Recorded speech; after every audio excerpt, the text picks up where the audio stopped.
Student, इस video में हम पढ़ेंगे चैप्टर नंबर 4, पार्ट 4 को पढ़ेंगे हम। और चैप्टर का नेम है स्वरों की मात्राएं। मैं व्याकरण की बुक आपको पढ़ा रही हूँ। क्लास फर्स्ट की बुक है मेरे पास, मास्टरमाइंड का कोर्स है और कारवा की बुक है। चलिए चैप्टर को शुरू करते हैं बच्चों। स्वर का जो रूप व्यंजन के साथ जुड़ता है उसे मात्रा कहते हैं। यानी स्वर का जो रूप व्यंजन के साथ में जुड़ता है उसे मात्रा कहते हैं। जैसे आ स्वर की कोई मात्रा नहीं होती, बाकी स्वर व्यंजन के साथ मात्रा के रूप में लगते हैं। इसको हम और अच्छे से समझेंगे आगे। मात्रा, स्वर के लिए जिस संकेत का प्रयोग किया जाता है उसे स्वर की मात्रा कहते हैं। जैसे स्वरों का मूल रूप आ से लेके जितने भी आगे लिखा हुआ है, आ की मात्रा नहीं होती है। उसके बाद बड़ा आ की मात्रा देखिए नीचे लिखी हुई है। छोटी की मात्रा होती है, बड़ी की मात्रा होती है, छोटे ऊ की मात्रा होती है, बड़े ऊ की मात्रा होती है, र की मात्रा होती है, ए की मात्रा होती है, बड़े ए की मात्रा होती है, ओ की मात्रा होती है, बड़े ओ की मात्रा होती है। इनको हम समझेंगे एक एग्जाम्पल के साथ, उदाहरण के साथ में। जैसे आ की मात्रा, बड़े आ की मात्रा जो होती है, तो व्यंजन के बाद जब बड़े आ की मात्रा लगती है तो कै आ में काम हो गया, आम हो गया।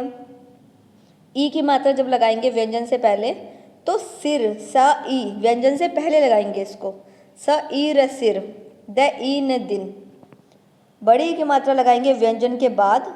जैसे कै पहले व्यंजन आएगा, उसके बाद मात्रा आएगी, तो ये बड़ी की मात्रा व्यंजन के बाद लगती है, कै ई लकील। ऊ की मात्रा लगती है व्यंजन के नीचे। व्यंजन तो आपको पता ही है, हम लास्ट चैप्टर में पढ़ चुके हैं। स्वर कितने होते हैं, व्यंजन कितने होते हैं। स्वर होते हैं हमारे आ से ओ तक और व्यंजन होते हैं हमारे क कबूतर से ह हल तक।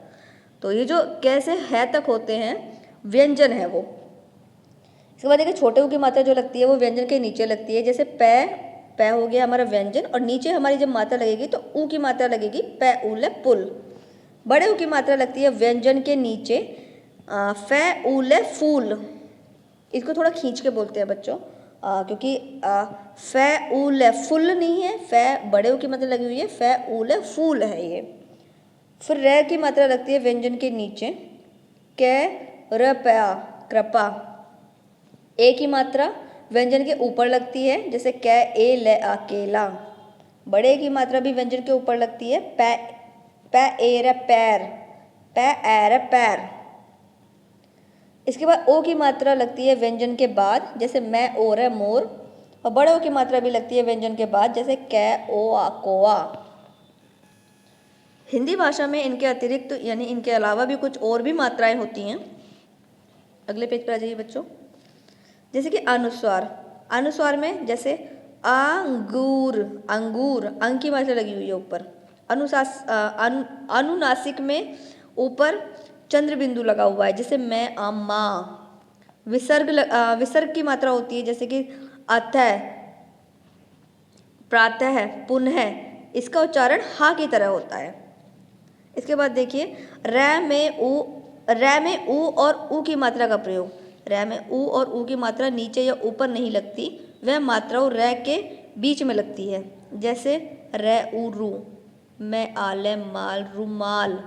रै ऊ पै ये आर रुपया, ना ऊपर लगती ना नीचे लगती, वो बीच में लगती है, रै के बीच में लगती है। सभी स्वरों की मात्राओं का व्यंजन के साथ में प्रयोग होता है। सभी मात्राओं का कै व्यंजन के साथ प्रयोग। कैसे, यहाँ पर देखिए पूरी शीट बनाई हुई है समझाने के लिए। आ की कोई मात्रा नहीं है, कैल है कल, कैल है में कलम, कोई मात्रा नहीं है इसमें। बड़े आ की मात्रा देखिए इस तरीके से लगती है। ये पूरी शीट आपको अपनी नोटबुक पे बनानी है, स्वर और मात्रा, और उसके बाद जो उदाहरण लिखे हुए हैं वो, ये आपको पूरी शीट अपनी नोटबुक में बनानी है और तब आपको इसको पढ़ना भी है। आ की मात्रा होती है और इस तरीके से लगाई जाती है जिस तरीके से दिखाया है इसमें। और उसके बाद एग्जाम्पल लिखेंगे, कै आने कान, कै आका, कै आने कान, कै आजे काज। इसके बाद है ई की मात्रा। ई की मात्रा देखिए, कै ई की किरण किताब। बड़ी ई की मात्रा कै ई की, कै ई लकील, इसे खींच के बोलेंगे, कै ई मैते कीमत। ऊ की मात्रा कै ऊ कू, कै ऊ ले कुल, कै ऊ तै आ कुत्ता। बड़े ऊ की मात्रा कै ऊ कू, कै ऊ द कूद, कै ऊ ले कूलर। तो इसको भी खींच के बोलेंगे। जो बड़ी ई होती है, बड़ा ऊ होता है, बड़ा ओ होता है, तो इसको थोड़ा खींच के बोलते हैं, यानी पूरा मुंह खोल के। इसके बाद देखिए र, क र क्र, क र प कृपा, क क र स के कृषक। ए की मात्रा क्या ए के, क्या ए ले केला, क्या ए से र केसर। ए की मात्रा बड़े ए की मात्रा क्या ए के, क्या ए से कैसा, क्या ए र में कैरम। ओ की मात्रा क्या ओ को, क्या ओ यल कोयल, क्या ओ मैल कोमल। ओ की मात्रा क्या ओ को, क्या ओ आकोआ, क्या ओ ने कौन। इस तरीके से मात्रा पढ़ी जाती हैं और मिलाई जाती हैं, लिखी जाती हैं। इसी के साथ में हमारा ये चैप्टर हो गया है कंप्लीट। अब हम करेंगे इसका अभ्यास। मुख्य प्रश्न देखिए बच्चों, मात्रा किसे कहते हैं? तो स्वर का जो रूप व्यंजन के साथ जुड़ता है मात्रा कहलाता है। आंसर मैंने ऊपर की तरफ ब्लू हेडिंग में लिख दिया है। आप उत्तर पहले प्रश्न उतारना, उसके बाद उसके नीचे आपको उत्तर लिखना है। क्या बात है, देखिए किस स्वर की कोई मात्रा नहीं होती? तो आ की कोई मात्रा नहीं होती। क्या वाला देखिए, स्वर की मात्राएं किसके साथ लगती हैं? आंसर में लिखना है आपको व्यंजन के साथ। उसके बाद लिखित प्रश्न देखिए, टिक द करेक्ट ऑप्शन है, टिक कर लीजिएगा आप। इसके बाद देखिए 2 वाला, नीचे दिए गए शब्दों में कोई भी मात्रा लगाकर 2 नए नए शब्द बनाने हैं। तो मैंने यहाँ पर बना दिए हैं, आप अपनी तरफ से भी बना सकते हैं और इनको भी फिल कर सकते हैं। 3 पर देखिए, नीचे दिए गए मात्रा लगाकर सही शब्द बनाइए। तो आपको मात्रा लगानी है और नए शब्द सही शब्द बनाने हैं। तो ये आप खुद से आपको अभ्यास करना है और उसके बाद यहाँ पर मैच करना है। इसके बाद देखिए नेक्स्ट पेज पर 4 पर नीचे लिखे शब्दों पर बिंदु या चंद्र बिंदु लगाने हैं। तो आपको देखिए, आपको बिंदु और चंद्र बिंदु खुद ही लगाने हैं। मैंने बिंदु वाले लगा दिए हैं, बाकी चंद्र बिंदु आप खुद से लगा लीजिएगा। इसके बाद देखिए एक्टिविटी वर्क है। आपको क्या करना है, आपको इस पिक्चर का नाम बताना है और मात्रा बतानी है कि कौन सी मात्रा लगी हुई है। इसी के साथ हमारा हो गया ये चैप्टर कंप्लीट। आई होप आपको समझ में आ गया होगा।